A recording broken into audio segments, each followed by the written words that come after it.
रात का वक्त था। तेज बारिश हो रही थी और बिजली चमक रही थी। निशा अपने छोटे से फ्लैट में अकेली बैठी थी। वह किताब पढ़ने में मग्न थी कि तभी उसका फोन बजा। नंबर अनजान था। उसने कॉल उठाया। तुम्हारी खिड़की के बाहर देखो, दूसरी तरफ से एक अजनबी आवाज आई। निशा का दिल धक से रह गया। उसने झट से खिड़की की ओर देखा, लेकिन बाहर कुछ नहीं था। कौन हो तुम? उसने घबरा कर पूछा। तुम्हें जानना जरूरी नहीं, लेकिन मैं तुम्हारे बहुत करीब हूं। आवाज ठंडी और रहस्यमयी थी। निशा ने घबरा कर दरवाजा और खिड़कियां बंद कर दी। उसकी सांसें तेज हो गईं। फोन फिर बजा। वही नंबर। मुझसे छुपने की कोशिश मत करो निशा, मुझे पता है तुम क्या कर रही हो, आवाज ने कहा। अब निशा की सहनशक्ति खत्म हो रही थी। उसने पुलिस को फोन करने की सोची, लेकिन तभी एक लिफाफा दरवाजे के नीचे से अंदर सरकाया गया।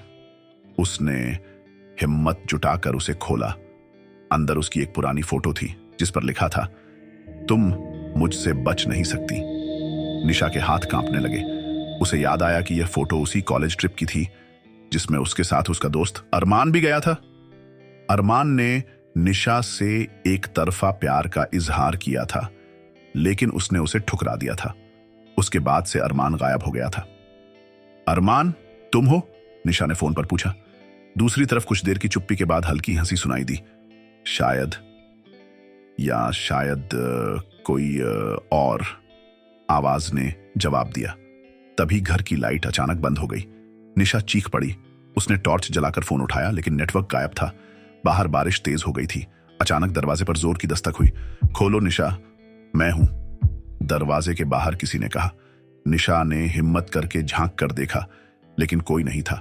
तभी उसके पीछे किसी के चलने की आवाज आई। वह पलटी और सामने वही अजनबी खड़ा था। उसका चेहरा छिपा हुआ था। अब भागोगी कहां? उसने ठहाका लगाया। निशा ने पास पड़ी वजनी मूर्ति उठाई और उस पर वार किया। जब उसने मुड़कर देखा तो वहां कोई नहीं था। कुछ दिन बाद पुलिस को अरमान का शव एक सुनसान मकान में मिला। वह काफी समय पहले मर चुका था। लेकिन सवाल यह है, उस रात निशा के घर कौन आया था?